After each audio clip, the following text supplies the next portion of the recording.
देख रहे हैं खबरदार। मैं हूं आपके साथ चित्रा त्रिपाठी। सबसे पहले खबरों को खबरदार के लेंस से देख लेते हैं। पेट्रोल बड़ा ही ज्वलनशील पदार्थ है। इसके रखरखाव में जरा सी चूक हो जाए तो आग लग जाती है। आज आपको पेट्रोल वाली ज्वलनशील सियासत से खबरदार करने वाले हैं और आपको बताएंगे कि पेट्रोल डीजल पर वैट कम करने में कुछ राज्य हिचक क्यों रहे हैं। पेट्रोल डीजल के दाम और कम किए जा सकते हैं या फिर नहीं। पेट्रोल डीजल को जीएसटी के तहत लाने में क्या पेंच है। पेट्रोल डीजल से राज्य सरकारों और केंद्र सरकारों की कमाई का हिसाब क्या है। आप 1 लीटर पेट्रोल और डीजल पर कितना टैक्स भर रहे हैं और इस पर जो राजनीति हो रही है, क्या उससे आपके फायदे का कोई सूत्र निकलेगा। इन सवालों पर हमारा आज रहेगा फोकस। इसके बाद देश की राजधानी दिल्ली और उसके आसपास के इलाकों में सांसों के आपातकाल का विश्लेषण करेंगे। आपको बताएंगे कि पराली, पटाखे, कंस्ट्रक्शन की धूल, फैक्ट्रियों और वाहनों के धुएं के बोझ से किस तरह दिल्ली का दम फूल रहा है। प्रदूषण से कोरोना संक्रमण का गठबंधन किस तरह खतरनाक साबित हो सकता है। इसके बारे में हमने एम्स के निदेशक डॉक्टर रणदीप गुलेरिया से एक्सक्लूसिव बातचीत की है। ये बातचीत सुनना और समझना देश के हर परिवार के लिए जरूरी है। चीन के विस्फोटक इरादों पर अमेरिका के पेंटागन की नई रिपोर्ट आ गई है। इससे पता चला है कि चीन अपने परमाणु हथियार इतनी तेजी से बढ़ा रहा है कि उनकी संख्या अगले कुछ साल में 1000 से भी ज्यादा हो जाएगी। इसके अलावा 2020 में भारत के साथ एलएसी पर टकराव के दौरान चीन ने हिमालय में अपना फाइबर ऑप्टिक नेटवर्क बिछाया है ताकि उसे भारत पर हावी होने में मदद मिले।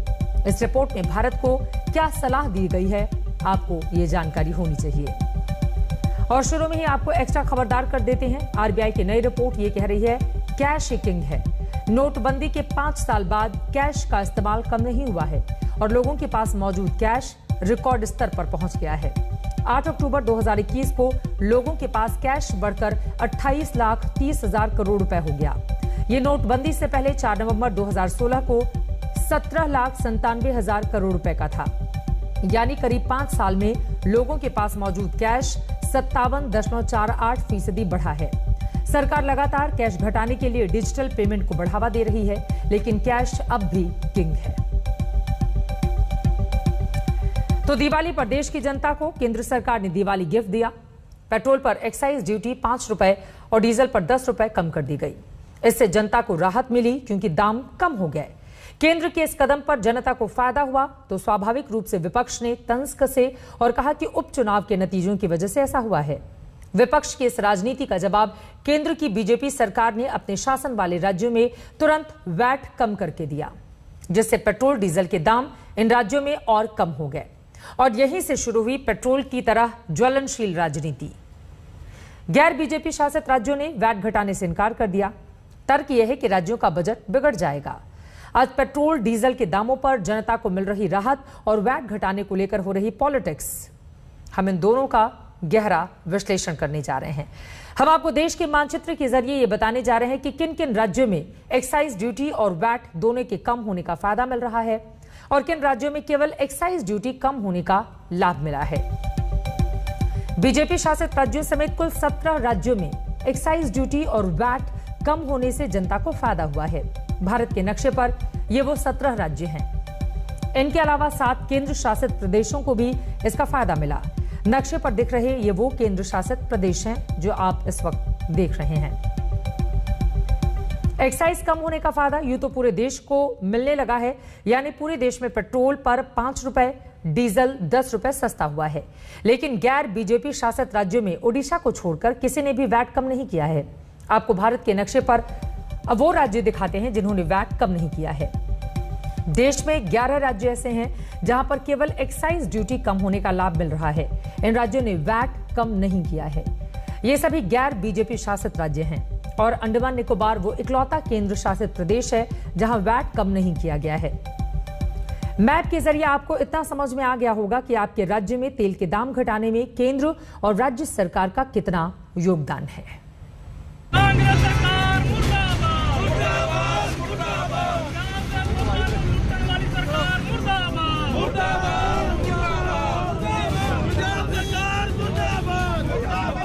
ये ज्वलनशील राजनीति पेट्रोल की देन है।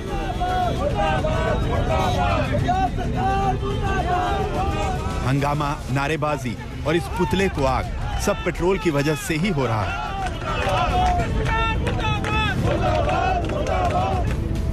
केंद्र सरकार ने दिवाली से पहले एक्साइज ड्यूटी कम की तो जनता तालियां पीटने लगी और विपक्ष अपना सिर।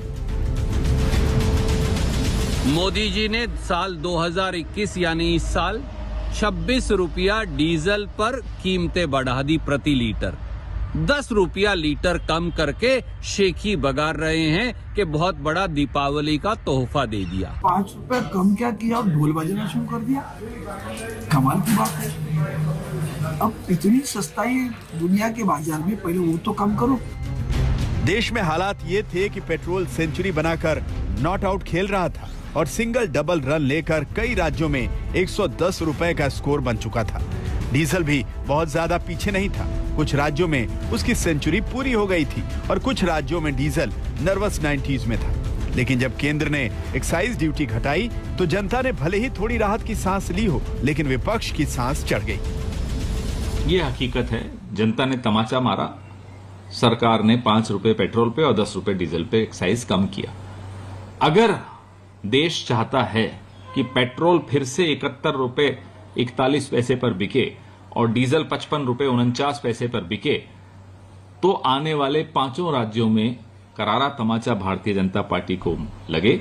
अपने आप पेट्रोल और डीजल की कीमतें कम हो जाएंगी।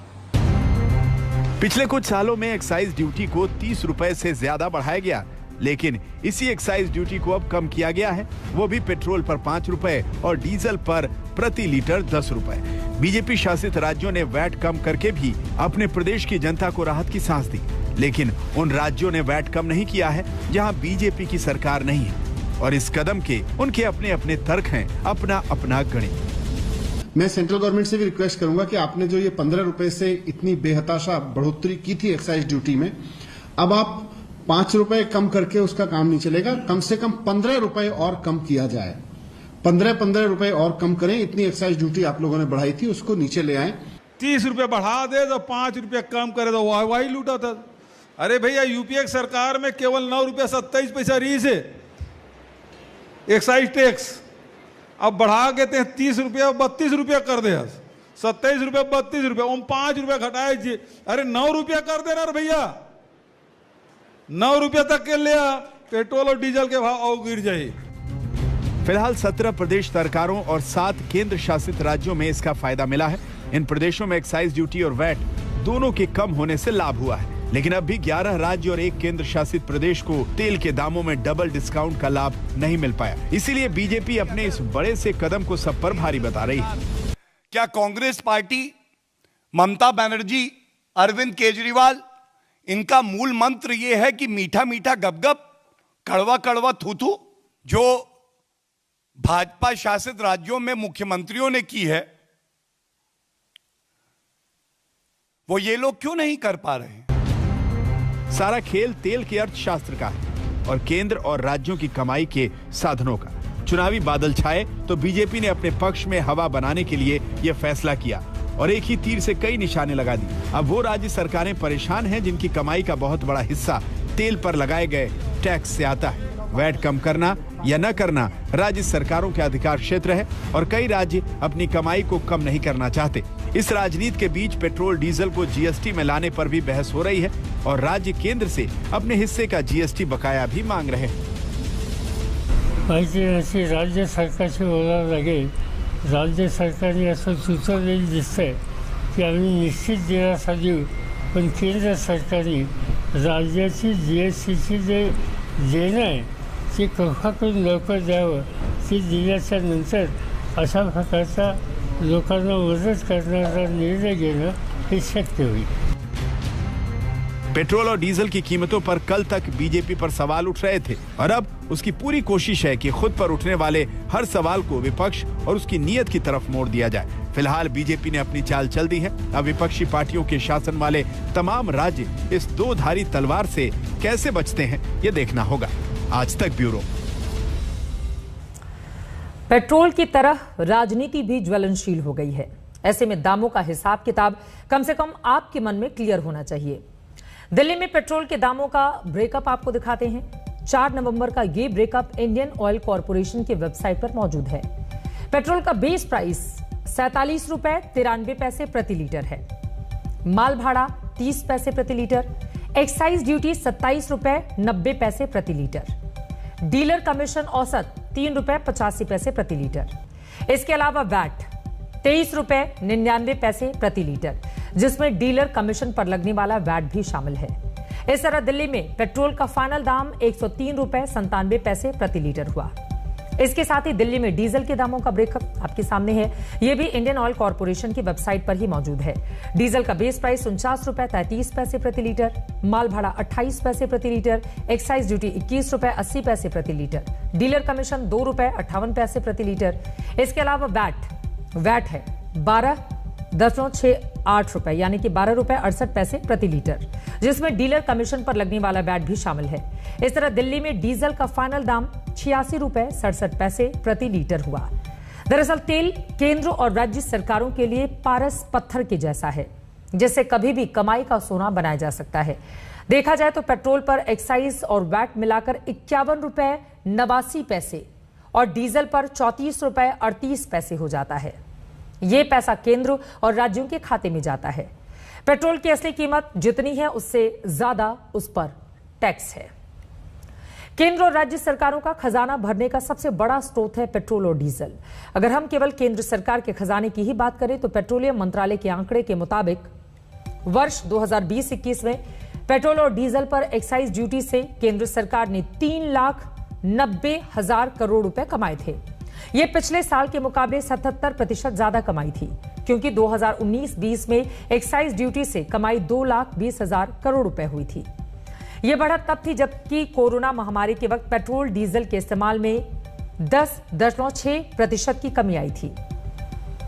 2014 से अब तक डीजल पर एक्साइज ड्यूटी 600% और पेट्रोल पर 200% बढ़ाई जा चुकी है।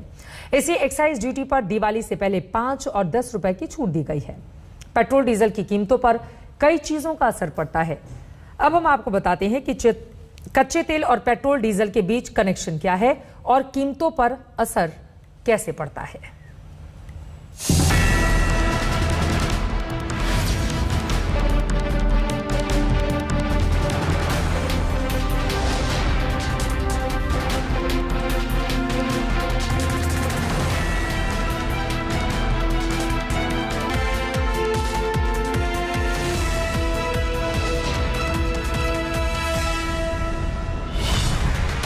पहले जमाने में लोग पेट्रोल डीजल लीटर के हिसाब से भरवाते थे। आज के जमाने में लोग अपनी जेब के हिसाब से भरवाते हैं। कभी 500 तो कभी 1000। हम मिडिल क्लास की बात कर रहे हैं, लग्जरी क्लास की नहीं।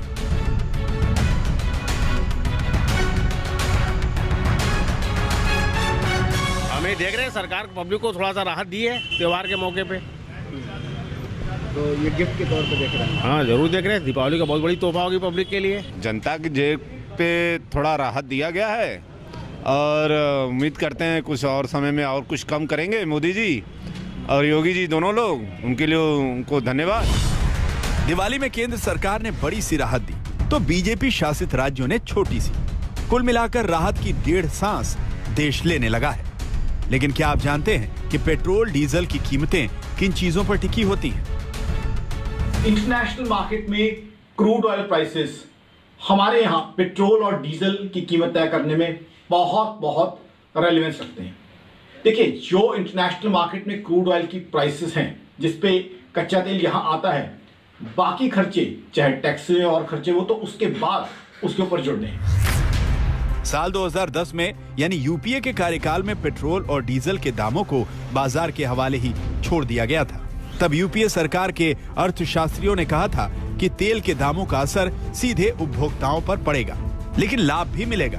दावा ठोका गया कि दाम बढ़ेंगे तो भार बढ़ेगा, दाम घटेंगे तो लाभ मिलेगा। विडंबना देखिए, दाम बढ़े तो भार बढ़ा, लेकिन दाम घटे तो भार और बढ़ गया।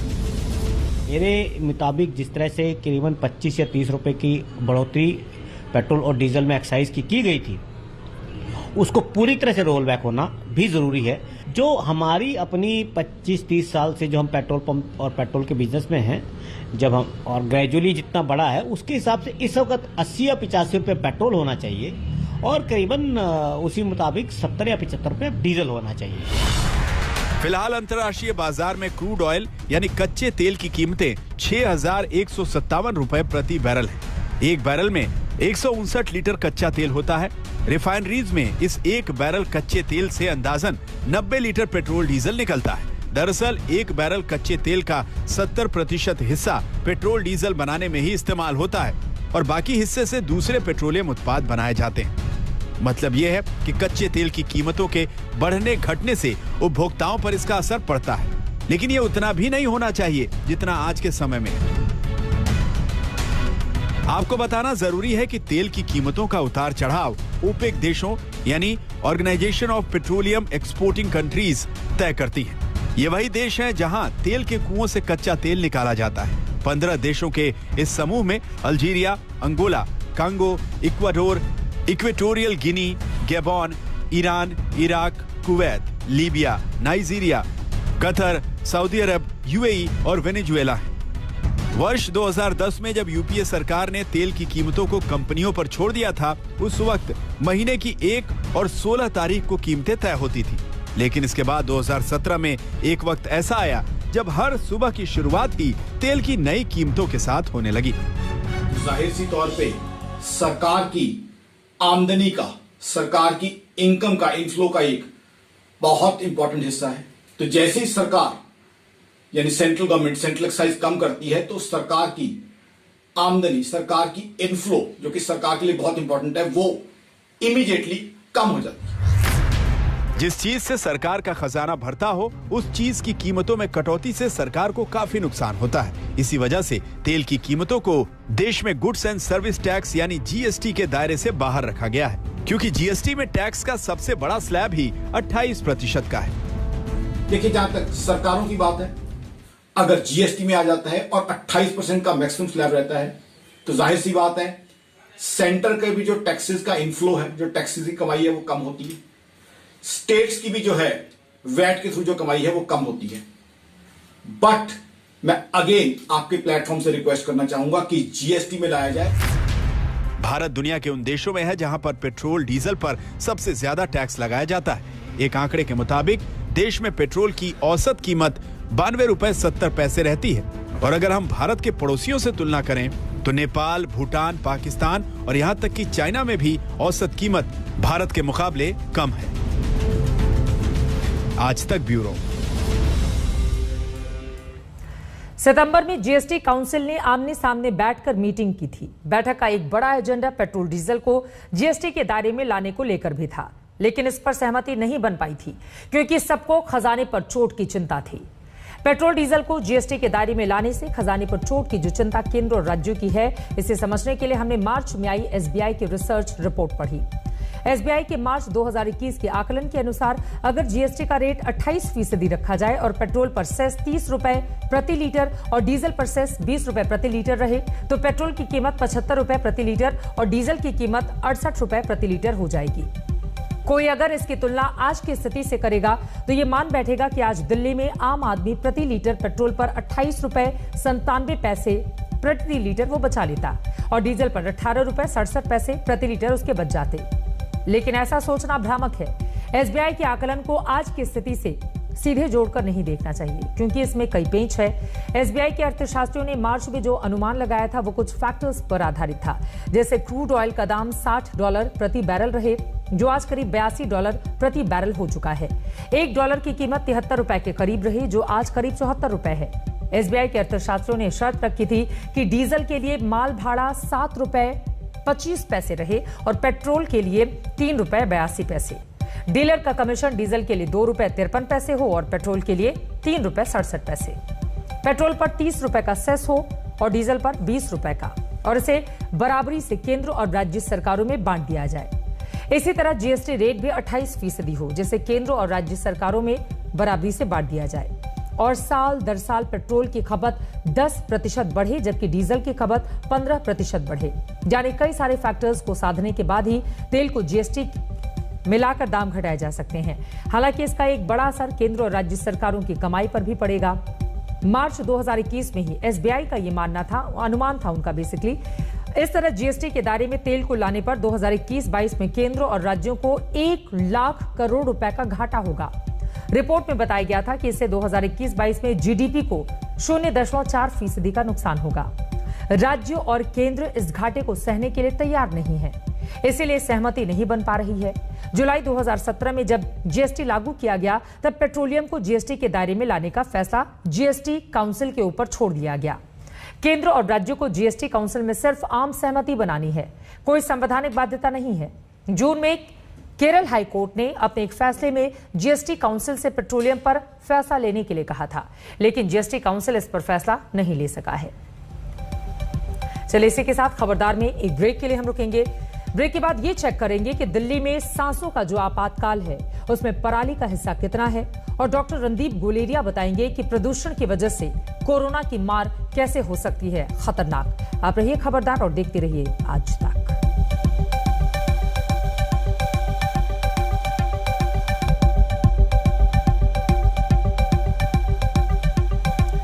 ब्रेक के बाद आप सभी का स्वागत है। आपके साथ मैं हूं चित्रा त्रिपाठी। आप देख रहे हैं खबरदार। खबरदार के इस हिस्से में दिल्ली में सांसों के आपातकाल का विश्लेषण करते हैं।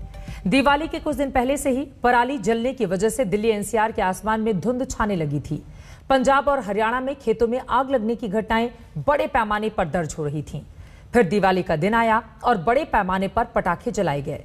इस तरह प्रदूषण की मार डबल हो गई और अब दिल्ली एनसीआर में रहने वाले करोड़ों लोगों की एक एक सांस पर प्रदूषण का बोझ है।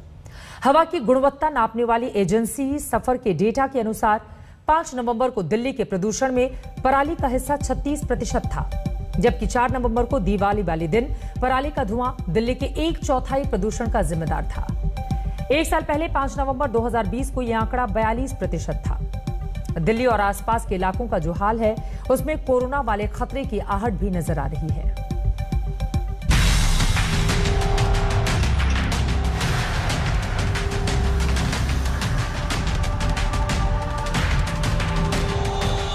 इस वक्त दिल्ली में एक एक सांस लेना खतरनाक है। चारों तरफ धुंध, न सूरज का कुछ पता न आसमान का, और सांस लेने के लिए बस धुआं ही धुआं है। दिवाली पर एक्यूआई का आंकड़ा 900 से भी ऊपर चला गया था। शनिवार को धूप निकलने पर कुछ कम जरूर हुआ, लेकिन 500 के ही आसपास रहा। दिल्ली और आसपास के इलाकों में लोग इस जहरीली हवा में सांस लेने को मजबूर हैं। इस बार ये तस्वीरें और ज्यादा डरा रही हैं, क्योंकि कोरोना के साथ वायु प्रदूषण का ये कॉकटेल दिल्ली और आसपास के इलाकों में रहने वाले लोगों के लिए बहुत खतरनाक साबित हो सकता है। ये सवाल आज ट्रेंड कर रहे हैं कि क्या वायु प्रदूषण से कोरोना वायरस की शक्ति बढ़ जाएगी? क्या संक्रमण की रफ्तार बढ़ जाएगी? क्या हवा में भयंकर प्रदूषण कोरोना के सामान्य मरीजों के लिए इस बीमारी को और ज्यादा मारक बना देगा? एम्स के डायरेक्टर रणदीप गुलेरिया ने जो बात कही है उसने चिंता और बढ़ा दी है। पोल्यूशन ज्यादा हो तो वायरस भी हवा में कुछ टाइम ज्यादा रह सकता है और ज्यादा वो इन्फेक्शन कर सकता है। लेकिन और जो स्ट्रॉन्ग डेटा है वो ये है कि जो सार्स में भी देखा गया 2003-2004 में, इटली की स्टडी जो लास्ट ईयर आई थी उसमें भी देखा गया, और यूएस की एक स्टडी ने भी ये देखा है कि जिन जिन क्षेत्र में पोल्यूशन लेवल ज्यादा खराब था, जहां पोल्यूशन ज्यादा थी, वहां पे कोविड भी ज्यादा सीवियर हुआ और एडमिशन, हॉस्पिटलाइजेशन और डेथ्स भी ज्यादा हुई। अगर आप सोच रहे हैं कि हर साल कुछ ही दिन में दिल्ली एनसीआर की हवा इतनी खराब कैसे हो जाती है, तो इसका जवाब है जलती हुई पराली। दिल्ली पर धूम धड़ाके के साथ की जाने वाली आतिशबाजी, कम तापमान का शहर को शिकंजे में लेना, फैक्ट्रियों और वाहनों का प्रदूषण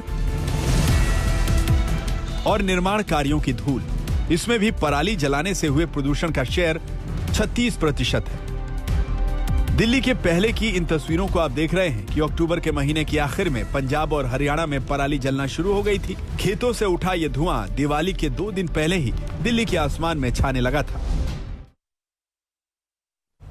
बढ़ते प्रदूषण और कोरोना संक्रमण के कनेक्शन को समझने के लिए हमने एम्स दिल्ली के निदेशक डॉक्टर रणदीप गुलेरिया से विस्तार से बातचीत की है। यह इंटरव्यू देखना और समझना देश के हर परिवार के लिए जरूरी है। हमारे साथ एम्स के निदेशक रणदीप गुलेरिया जी जुड़ चुके हैं। आपका बहुत स्वागत है आज तक पर। और मेरा सीधा से सवाल रणदीप जी आपसे यही है, स्थिति लगातार खराब हो रही है, राजधानी दिल्ली की जो खबरें आ रही हैं प्रदूषण का स्तर खराब होता हुआ, ऐसे में कोरोना क्या वास्तव में उसका खतरा और ज्यादा बढ़ गया है और लोगों को बहुत ज्यादा सचेत रहने की जरूरत है मौजूदा स्थिति में?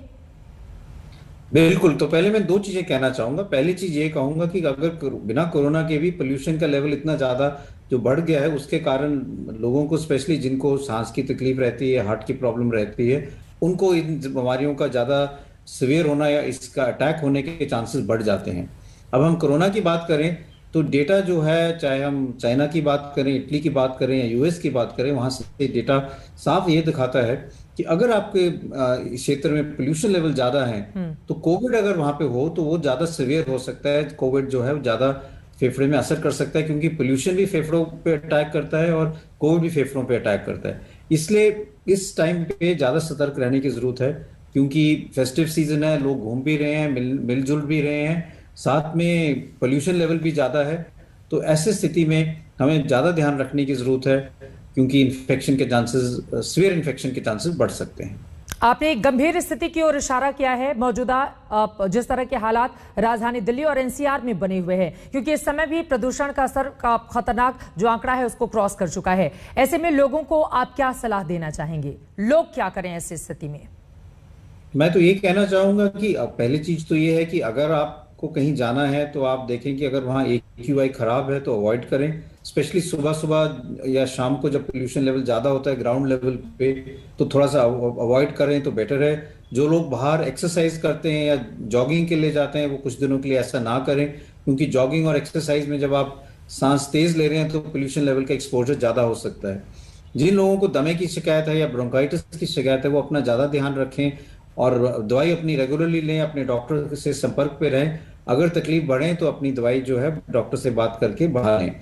दूसरी इशू यही है कि अगर आप बाहर जाना जरूरी है तो मास्क लगा के जरूर जाएं। मास्क से कोविड से भी और पोल्यूशन से भी कुछ हद तक आपको प्रोटेक्शन मिलेगा। नाक और मुंह अच्छी तरह से आप ढक के ही बाहर जाएं तो वो आपको प्रोटेक्ट कर पाएगा। लेकिन स्पेशली जो बुजुर्ग लोग हैं या जिन लोगों को रेस्पिरेटरी प्रॉब्लम्स हैं, उनसे मैं यही कहूंगा कि अगले कुछ दिनों के लिए, जब तक पोल्यूशन लेवल थोड़ा कम नहीं होता, घर पे रहें और बाहर ना जाएं। अगर धूप निकल जाए, गर्मी अच्छा AQI थोड़ा बेटर हो जाए, तभी बाहर जाएं। ऐसे में बहुत सारे लोगों के जहन में ये सवाल होगा, खासतौर से हालांकि वो आबादी भी छोटी है, लेकिन डबल डोज वाले लोग, क्या ज्यादातर लोग ये मानने लगे हैं कि मुझे डबल डोज लग गया है तो अब कोरोना नहीं होगा, इसलिए तमाम एहतियात को वो अब नहीं बरत रहे हैं। उनके लिए खासतौर से आप क्या कहना चाहेंगे? और ऐसे भी लोग, क्योंकि एक बहुत बड़ी आबादी सिंगल डोज की हो चुकी है, 100 करोड़ से ज्यादा की आबादी, तो वो लोग भी जो एहतियात बरतनी चाहिए उसको अब इग्नोर कर रहे हैं। तो ऐसे लोगों के लिए खासतौर से आपकी क्या सलाह रहेगी? पहली चीज तो मैं ये कहूंगा कि जो आप वैक्सीन ले रहे हो वो कोविड अप्रोप्रिएट बिहेवियर की रिप्लेसमेंट नहीं है, दोनों साथ साथ चलने की जरूरत है। दूसरी चीज ये है कि वैक्सीन से आपको कुछ हद तक आपको प्रोटेक्शन मिलेगा, काफी प्रोटेक्शन मिलेगा सिवियर डिजीज से। वैक्सीन आपको प्रोटेक्ट करेंगी कि आपको सिवियर कोविड ना हो। माइल्ड डिजीज फिर भी हो सकती है, और अगर आपको माइल्ड डिजीज होगी, आपके गले या नाक में वायरस आएगा, थोड़ी देर पनपेगा, रेप्लिकेट भी करेगा, तो आप औरों को इन्फेक्शन दे सकते हैं, आप घर में और किसी को भी इन्फेक्शन दे सकते हैं। हो सकता है वो बच्चे हों जिनको अभी तक वैक्सीन नहीं लगा, या कोई बुजुर्ग हो जिनकी इम्यूनिटी कम है। इसलिए अगर आपको कोविड, आपने वैक्सीन लगा ली, इसका ये मतलब नहीं कि आपने सबको प्रोटेक्ट कर लिया। आपको कोविड तब भी हो सकता है, ब्रेक थ्रू इन्फेक्शन हो सकता है, और आप औरों घर में किसी और को इन्फेक्शन दे सकते हैं जिसको सीरियस कोविड हो सकता है। तो वैक्सीन के बावजूद, वैक्सीन अगर आपने 2 डोज लगा ली है तो भी जरूरी है कि आप कोविड अप्रोप्रिएट बिहेवियर निभाएं। साथ साथ मैं उन लोगों को कहूंगा जिन्होंने एक शॉट ही लगाया और अब दूसरा शॉट ड्यू है, कि आप आगे आके अपना दूसरा शॉट भी लगाएं, क्योंकि कई लोग अब ये कहने लग गए हैं कि मैंने एक शॉट लगा लिया, अब कोविड तो है तो दूसरी शॉट की जरूरत नहीं है। उनको भी मैं ये कहूंगा कि आपकी पूरी प्रोटेक्शन जो है वो तभी होती है जब आप दोनों शॉट लगाएंगे। एक शॉट से कोई प्रोटेक्शन इतनी ज्यादा नहीं होगी, कुछ हद तक प्रोटेक्शन ही होगी। इसलिए जब आपका दूसरा शॉट ड्यू है, दूसरी वैक्सीन का डोज ड्यू है, जरूर जाके लगाएं, तभी आपको पूरी तरह से सुरक्षा मिलेगी। और ये बहुत ज्यादा गंभीर स्थिति है। आपको बताते चले कि चूंकि प्रदूषण के बढ़ते हुए मामले और बहुत सारे लोग अवॉइड भी कर रहे हैं, इसीलिए अगर आपकी बारी आ गई है तो दूसरा डोज लेने के लिए आप जरूर जाएं। अब मेरा अगला सवाल, आपने बच्चों का जिक्र किया, बच्चों को वैक्सीन अभी लगी नहीं है और ज्यादातर चूंकि कोरोना के आंकड़े कम होने के बाद बच्चे अब खेलने कूदने जाने लगे हैं, बाहर स्कूलों में भी जाने लगे हैं, तो ऐसे में मौजूदा वक्त में आप उनके माता पिता को किस तरह की सलाह देंगे सर? मैं ये कहूंगा कि अगर हम अभी कोविड के केसेस देखें, जैसे दिल्ली में देखें या आसपास के क्षेत्रों में देखें, तो कम है। इसलिए अभी बच्चे अगर स्कूल जाना चाहें तो बेटर ऑप्शन है कि वो जाएं, क्योंकि 1-1.5 साल से 2 साल से स्कूल नहीं गए हैं कई बच्चे और उनकी ग्रोथ और उनकी एजुकेशन पे फर्क पड़ रहा है। लेकिन कोविड अप्रोप्रिएट बिहेवियर वहां जितना हो सके वो निभाएं, और ये हम उम्मीद करते हैं कि जल्दी ही बच्चों के लिए भी वैक्सीन आ जाएगी। ऑलरेडी अप्रूवल हो चुका है उसका, वो रोल आउट होने की स्थिति में है। लेकिन सबसे पहले उन लोगों को वैक्सीन बच्चों में लगनी चाहिए जिनको कोमॉर्बिडिटीज हैं। अब पेरेंट्स के जहन में यही सवाल है कि बच्चों के लिए वैक्सीन कब आएगी, क्योंकि बहुत सारे लोग अपने बच्चों को अभी भी बाहर जाने से अवॉइड करना चाहते हैं। वो नहीं चाहते हैं कि किसी भी तरह का इन्फेक्शन या कोरोना का शिकार हो उनका बच्चा। तो कोई चूंकि नवंबर की शुरुआत हो गई है, ऐसे में कोई आश्वासन कि किस महीने से बच्चों को वैक्सीन लगनी शुरू हो जाएगी? तो मेरा ये मानना है कि जल्दी वैक्सीन बच्चों में शुरू हो जाएगी। रेगुलेटर्स एक्सपर्ट्स को ने तो अप्रूवल दे दिया है, रेगुलेटरी अप्रूवल आ जाएगा, फिर उसके साथ साथ ये रोल आउट शुरू हो जाएगा हमारे प्रोग्राम में। वैक्सीन की अब कोई कमी नहीं है, वैक्सीन हमारे देश में अच्छी मात्रा में अवेलेबल है, इसलिए वैक्सीन का कोई शॉर्टेज नहीं है। और 2 वैक्सीन जो हैं भारत बायोटेक की कोवैक्सीन और जाइडस कैडिला की जाइकोविडी, दोनों बच्चों के लिए अप्रूव्ड है। इसलिए जल्दी ही हम उम्मीद करते हैं कि ये वैक्सीन बच्चों में लगनी शुरू हो जाएगी। लेकिन जैसे मैंने कहा था, पहले प्रायोरिटी ग्रुप प्रायोरिटाइज करके तब वो शुरू हो तो वो बेहतर रहेगा। बिल्कुल, बहुत शुक्रिया रणदीप गुलेरिया जी आज तक से जुड़ने के लिए और ये तमाम महत्वपूर्ण जानकारी हमारे दर्शकों तक पहुंचाने के लिए। इसी के साथ खबरदार में एक छोटे से ब्रेक के लिए हम रुकेंगे, फौरन हाजिर होते हैं। आप देखते रहिए आज तक। खबरदार में दिन की हर बड़ी खबर हमने आप तक पहुंचाई। इन खबरों को और ज्यादा विस्तार से जानने के लिए आप हमारी वेबसाइट www.aajtak.in पर जा सकते हैं। इसी के साथ एक ब्रेक के लिए हम रुकेंगे, लेकिन आगे वंदे मातरम जरूर देखिएगा। देखते रहिए आज।